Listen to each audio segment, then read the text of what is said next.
NCP के शरद पवार गुट का आज शक्ति प्रदर्शन होगा। सतारा की रैली के लिए शरद पवार घर से निकल चुके हैं।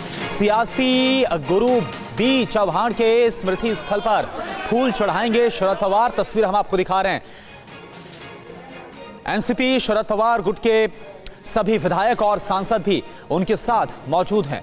तो आपको बता दें कि आज कल जिस तरह से बगावत की गई अजित पवार की तरफ से और अजित पवार समेत कुल मिलाकर जो 9 विधायक हैं वो अलग हो गए और उसके बाद तुरंत उन्हें किस तरह से मंत्रिमंडल की शपथ भी दिला दी गई और अजित पवार को डिप्टी सीएम बना दिया गया। इसके बाद से ही अब 40 विधायकों के समर्थन का दावा अजित पवार करते हुए नजर आ रहे हैं कि 40 विधायक एनसीपी के और उनके साथ हैं। अब आज एनसीपी के शरद पवार गुट का शक्ति प्रदर्शन होगा। इसी के बाद जो दावा किया गया, जो कल ऐलान किया गया, सतारा में रैली होने वाली है और इस रैली के लिए शरद पवार अपने घर से रवाना हुए हैं।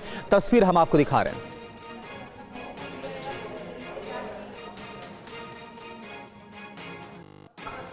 हालांकि महत्वपूर्ण यह रहेगा कि सतारा में होने वाली आज की रैली में शरद पवार की तरफ से संबोधन के दौरान क्या कहा जाता है। उत्साह फिलहाल लोगों के बीच यहां बाहर नजर आ रहा है क्योंकि ये तस्वीरें बहुत खास हैं, बहुत मायने रखती हैं आज होने वाली इस रैली को लेकर, क्योंकि माना यही जा रहा है कि एनसीपी के शरद पवार गुट का आज शक्ति प्रदर्शन है। जहां सतारा की रैली के लिए अब शरद पवार जैसे ही निकले हैं, उत्साह नजर आ रहा है, फूलों के साथ उनका स्वागत किया जा रहा है और जिस तरीके से अब रैली होने वाली है उस संबोधन पर सबकी नजर है। और आनंद पांडे इस वक्त हमारे साथ जुड़े हुए लाइव पूरी जानकारी के साथ। आनंद, कॉन्फिडेंस कितना नजर आ रहा है? तस्वीर तो हम देख पा रहे हैं क्योंकि उधर भी कॉन्फिडेंस है कि 40 और विधायक एनसीपी के अजित पवार के साथ हैं। शरद पवार के साथ कितना कॉन्फिडेंस नजर आ रहा है? जी, शरद पवार का कॉन्फिडेंस तो इसी से पता चलता है कि जब उनसे पूछा गया कि असली एनसीपी कौन है कल की प्रेस कॉन्फ्रेंस में और कौन नेता है, तो उन्होंने हाथ उठा के कहा था हंसते हुए कि शरद पवार। और जिस तरह से आज सुबह से ही शरद पवार का जो पुणे का जो घर है, आवास है, वहाँ पर सुबह से ही एनसीपी के कार्यकर्ताओं की और नेताओं की भीड़ थी, उससे कहीं ना कहीं शरद पवार का कॉन्फिडेंस और बढ़ा है। और अब शरद पवार जो है अपने पुणे के घर से सीधा कराड़ के लिए निकल गए हैं। कराड़ में जहाँ पर वो जाएंगे और वाई चौहान की समाधि पर जाएंगे, वहाँ उनको नमन करेंगे। और अभी शरद पवार का काफिला आपको नजर आ रहा होगा और उनके काफिले के साथ बहुत सारे एनसीपी के जो कार्यकर्ता हैं और विधायक हैं, उनकी गाड़ियों का काफिला भी साथ में चल रहा है। और जब शरद पवार अपने घर से निकल रहे थे तो कार्यकर्ताओं ने उनको रोकने की भी कोशिश की और नारेबाजी की कि एक ही नेता है और एक ही नाम है, असली जो एनसीपी है और शरद पवार है। तो ऐसे में अब शरद पवार अपने घर से निकल चुके हैं। लगभग 150 किलोमीटर का सफर ये बाई रोड तय करेंगे और फिर कराड़ पहुंचेंगे, जहां वाई चौहान की समाधि पर ये श्रद्धांजलि अर्पित करेंगे। पूरे कार्यक्रम के बारे में आपने आनंद बताया कि किस तरीके से आज शक्ति प्रदर्शन होने वाला है इस कार्यक्रम के दौरान, लेकिन आंकड़ों के दावे और हकीकत में किस तरीके से पेच फंसा हुआ है, इसी को लेकर सब शरद पवार को सुनना चाहते हैं, समझना चाहते हैं कि आखिर उनके जहन में आने वाले वक्त की रणनीति को लेकर क्या चल रहा है।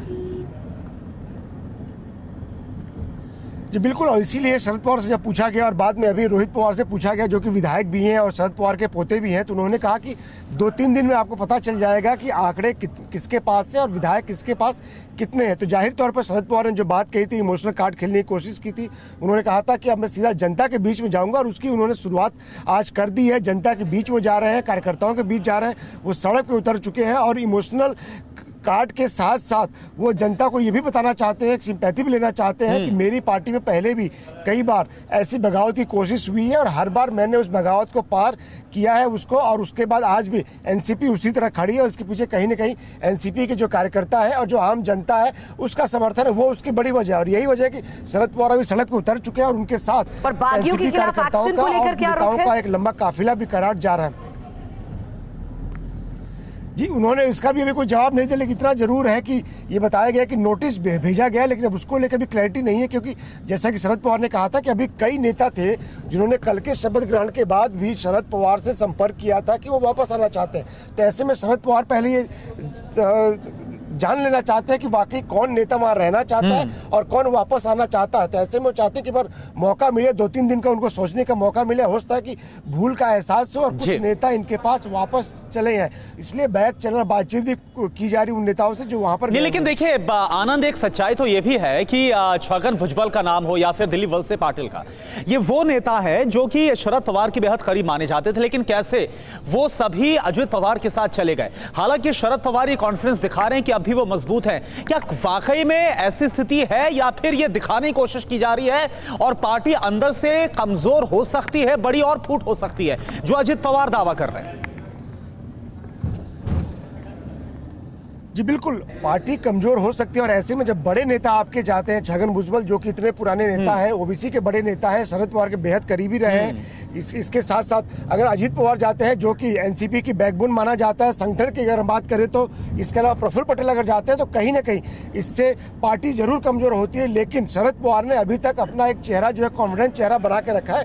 वो ये नहीं चाहते हैं कि इसका असर कार्यकर्ताओं के ऊपर पड़े। जाहिर तौर पर वो कॉन्फिडेंट दिखना भी चाहते हैं और वो चाहते हैं कि उनको ये लगता भी है कि जैसा पहले उन्होंने कई बार ऐसी बगावतों का सामना किया और एनसीपी को फिर से खड़ा किया, तो उनको लगता है कि अगर अब मेहनत करते रहे, कार्यकर्ताओं का भरोसा रहा, तो हम एनसीपी को फिर से खड़ा कर दे। लेकिन जाहिर तौर पर एक बड़ा डेंट है, बड़ी चोट है शरद पवार को और शरद पवार की राजनीति को। बिल्कुल। पिछले 24 घंटे में बदले घटनाक्रम के बाद आनंद, ये कहना सही होगा कि बस यही देखा जाना बाकी है कि संगठन में आखिर किसके पास कितनी ताकत है।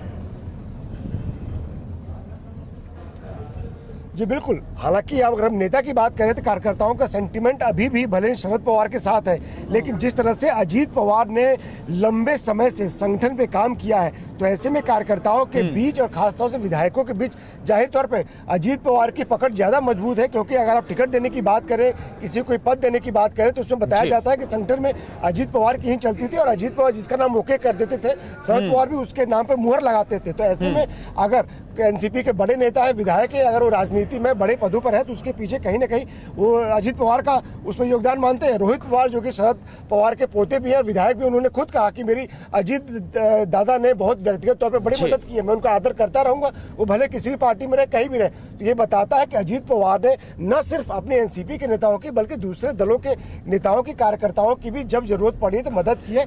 और जाहिर तौर पर इसी का डर शरद पवार को है कि जो लंबे समय तक अगर संगठन में काम करता रहा हो, अगर वो ऐसा झटका दे के जाता और अपने और वाकई में यह भी माना जा रहा है जो पार्टी को फिर से खड़ा कर पृष्ठभूमि के तौर पर आनंद की जिस तरह से अजित पवार की अनदेखी हुई है, कार्यकारी अध्यक्ष प्रफुल्ल पटेल और सुप्रिया सुले को घोषित किया गया था, इसके बाद नाराजगी और बढ़ गई थी।